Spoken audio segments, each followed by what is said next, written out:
All right, let's work on the fender now. If I tumble around here, I think what we can do is tab into edit mode and select these edges here. So I'm currently in edge mode. I can also hit the 2 key to go into that. And if I select an edge and then control click this edge over here, that'll select all of them. Now what we need to do is go back to our side view with the 3 key. And you can see there's just a little bit of a lip here that goes down before the fender begins to flare out. So let's try and just capture that first. So with that edge selected, I'll just hit E, and I'm going to pull the mouse down kind of like this, right around in here, I think. And then what let's do is hit the 1 key to go to vertex mode, and now I'm going to click out here to deselect. And then I can grab these points and just begin pulling them down like this around the fender there. So if I've got it like that, then I should probably bring these down as well, like this. So I'm keeping in line here, and I think for this I should maybe bring it out like that. Okay, so now if I hit the 2 key again and grab these 2 edges and hit E and extrude, I can bring these down. And I guess I'll bring it straight down so that this point right here is in line with this. I'll hit that 1 key again and select this vertex and move it over. And select this vertex and move it over here like this. There we go, something like that. Now, how do we get this area from these 2 edges here? Well, what we can do maybe is take this edge right here, and let's go ahead and hit E and extrude this down like this. Here we go, and then hit the 1 key again, and let's move this up. And now if we put this right in place, maybe we could grab this edge again, hit E and bring this down right to that corner there. And then I'll move that edge up like that. There we go. Now we've got this basic outline of the fender. And this, all we really need to do is just select these edges here and hit the F key. There we go. And F is for fill or create a face. So now we've got that whole area filled in here. That looks pretty good. And I'll just align these up here like this. There we go. Okay, so now let's tumble around and take a look at it. I'm not sure if it's correctly aligned yet. Let's go ahead and hit the 1 key and take a look at it here. That actually doesn't look too bad. It looks like it's going back toward the windshield, toward the side of the vehicle pretty well there. Yeah, so let's go with that, and we'll go ahead and extrude the fender out here now, and then we'll extrude down in the front. I think as we continue, I'd like to see the vertices and edges and faces as we're seeing it on this side over here as well. And to do that, we can just go back to the mirror modifier. So over here to the modifiers panel right here, what we can do, let me just widen this out just a bit, is we can turn on the edit cage right here for the mirror geometry. So I'll just click this, and there it is. So now we kind of see it in the same way on both sides. All right. Now what we can do is select this edge. I'm going to Alt-click this edge right here, and that's the one that's going to be the fender, right? If we hit the 3 key, that's the outline of the fender. So what we should do now is from here, go ahead and just extrude out to the edge of the fender. So I'll hit the E key, just move the mouse out, and I'm going to move it out to about right here, and it looks like it kind of angles up a bit. Let's see if I'm correct. I'm going to move this out to about right here. There we go. And then I'll hit the 1 key, and let's begin moving these out as well. So I'm just going to move these out kind of like this. The G key, move these out so they're in line with the rest of the fender here, the rest of the geometry. And now I'm just going to grab it in the x-axis and move out like this. And move out like that. Okay, so now let's take a look at it. Yeah, I think that looks pretty good, something like that. We'll probably need to add an edge loop or two in here with Control R, but for now I'm going to leave it like that. Let's go back to the front view and let's take a look at extruding this down.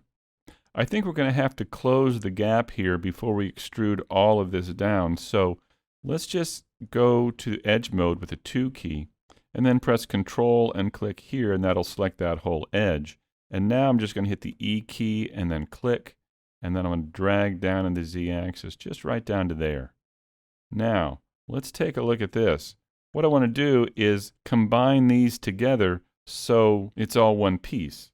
If I hit the 3 key and take a look at this, you can see it kind of angles back just a bit.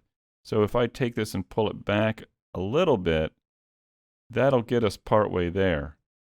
Now what I can do is go to vertex mode and take this point, and I better turn off the manipulator here. I'm just going to click on the select box button. Now I can get in here a little closer, except, take a look at this. Do you remember when I was talking about modeling big and then scaling down? This is one of the problems that you get into if you try and model too small, is camera clipping. So as we get a little too close, it clips into the geometry itself. See? So what I need to do if I want to get any closer here is actually reduce the clipping distance for our viewport camera here. To do that, I can press the N key to bring up this panel here and go to View. And right up here you can see we've got a clip start of 0.1 meters. So anytime I get this camera closer than 0.1 meters to the object, it's going to clip the geometry so I can't see it. So what I'm going to do is reduce the clip start, and I'm going to take it down to 0.01, and let's see how this works. There we go. Yeah, so that's a little bit better, and I can get really close in here. That's good. All right, so that's all we needed to do there. I'll hit the N key to close that. Then I'm going to press Shift and click that vertex right there, and then I want to merge these together.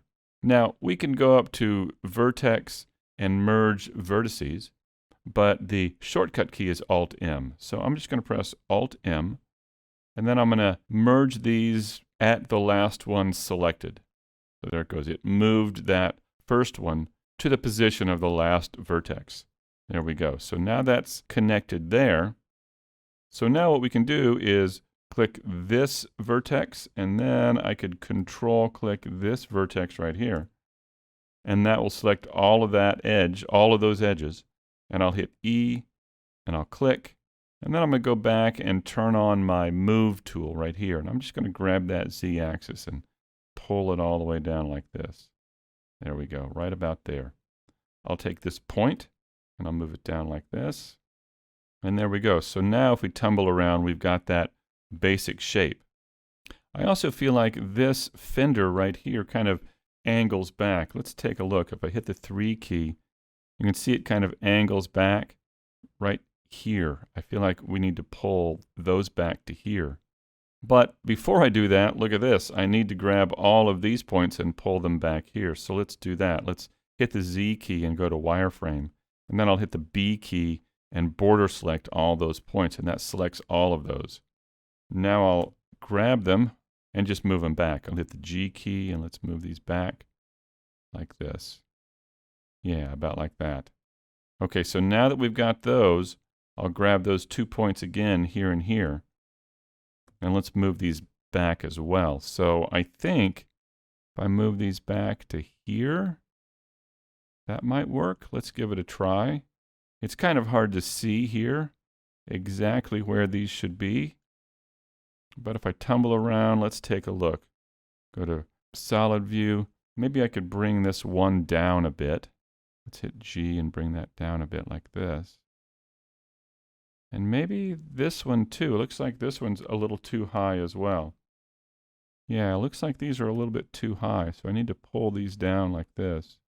Oh, let me grab this one right here. There we go. Pull that down. Yeah, it just looks like when I extruded them, they all became, or extruded out a little too high.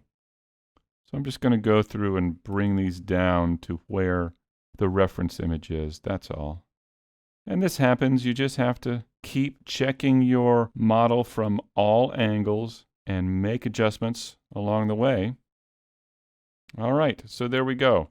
That, I think, is a good beginning shape for that hood-fender connection there.